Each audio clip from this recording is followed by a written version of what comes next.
in their everyday lives to reduce the amount of rubbish we're finding.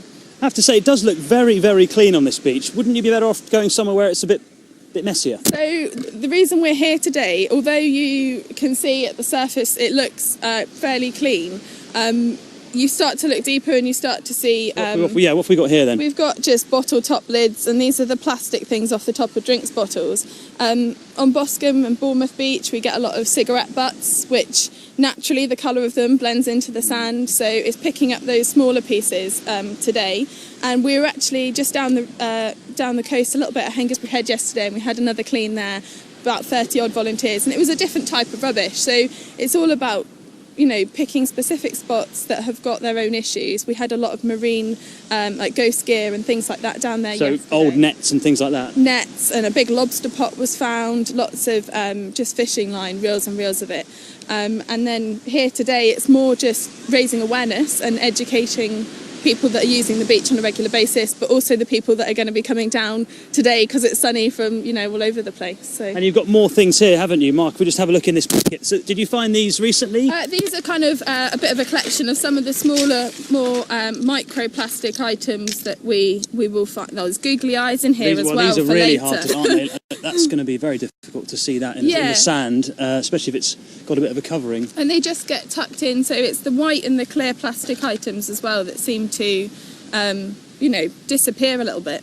And the nurdles as well. We spoke to your colleague earlier. Yeah, so we'll be looking for some of these today as well. These are nurdles or mermaid tears. They're a byproduct of the plastic industry, and they end up getting washed through the filtration systems, and they wash up on coasts all over the country, and people at a first glance, they do look almost natural. They could be some kind of shell or seaweed eggs, or, you know, I've heard loads of things when you show people a jar of them. And we'll be looking for those along the coastline today, just where the tides push them in, and also at the top of the beach where the wind swept them up. Right, well, they are very, very small. You've got your work cut out for you. Good luck today. Thank you. And hopefully, we'll have a bit more of a cleaner beach this time tomorrow. OK, Joe, thank you. Now, Prince Charles and the Duchess of Cornwall celebrate their 12th wedding anniversary today, and this morning we're asking how Camilla's role will change when Charles becomes king and whether or not she will ever be Queen Camilla. Well, let's talk to Dickie Albert, a former press secretary to Her Majesty the Queen. Good to see you, Dickie, as always. Why is this question still around in society, do we think? I think it stems actually from when they got engaged in 2005. Clarence House put out a statement to say that when the prince becomes king, she will be known as Princess Consort. Well, there's no such thing as a Princess Consort.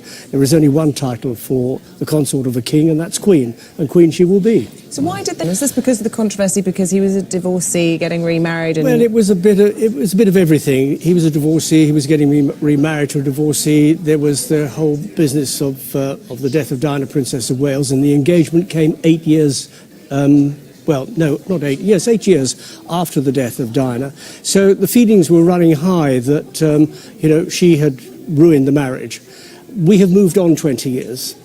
William and Harry have moved on. They accept their father's wife as their stepmother, and therefore we should accept as well. So there was a lot of controversy at the time, but we have moved on, and we have to move on as everybody has to move on. I mean, she has become a public figure, and even to the point of representing the Queen, you know, on occasion. I mean, she's certainly part of the establishment now. Certainly part of the establishment. Look at this, these past 9 days, Romania, Italy, Austria. She's been absolutely terrific. She engages with people. She's a good communicator. People like her.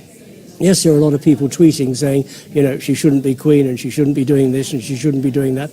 But she is the wife of the Prince of Wales. She is wife of the heir to the throne, and queen she will be. And she does a very good job, and everybody that meets her likes her, because they can talk, they can communicate, they don't feel there is a barrier between them and us.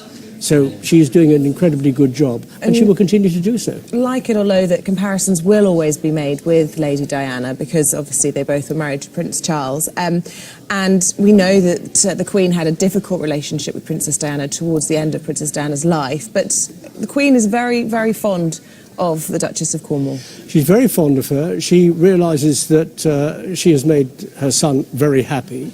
She is a very good asset to the royal family. And let's not forget that in 2012, the Queen did elevate the Duchess of Cornwall to Privy Council. So that is the stepping stone to what will eventually happen in the demise of this throne. But that's a long way off. In all of this, you know, and people talk about it, as you say, Twitter's gone a bit bananas on this issue this morning.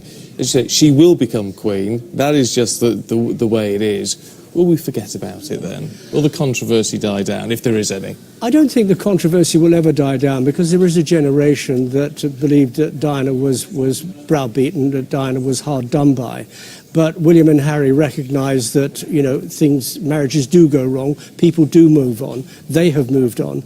But there will always be those that believe that the marriage and the second marriage should never have happened, but it has happened. There are generations now who say, who was Diana?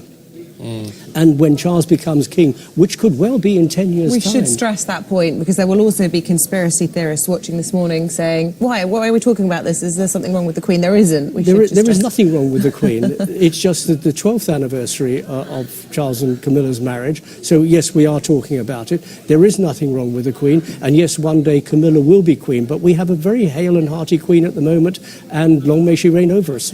Yeah, and actually, and for clarification, I know this probably seems like bread and butter to you, but someone tweeted me earlier on saying, why should she be called Queen when Prince Philip isn't known as King?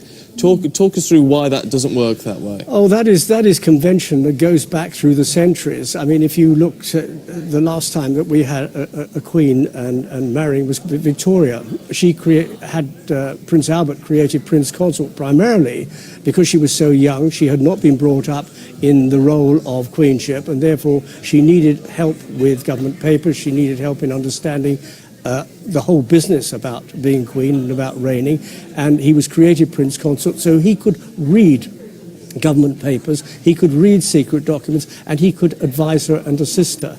This hasn't happened with this reign because the Queen was brought up. It's just a convention, and I don't think anybody can actually put their finger on the pulse and say, why isn't Philip king? It just doesn't happen like that. Dickie, always good to see you. You too. And those fabulous ties. Thank you.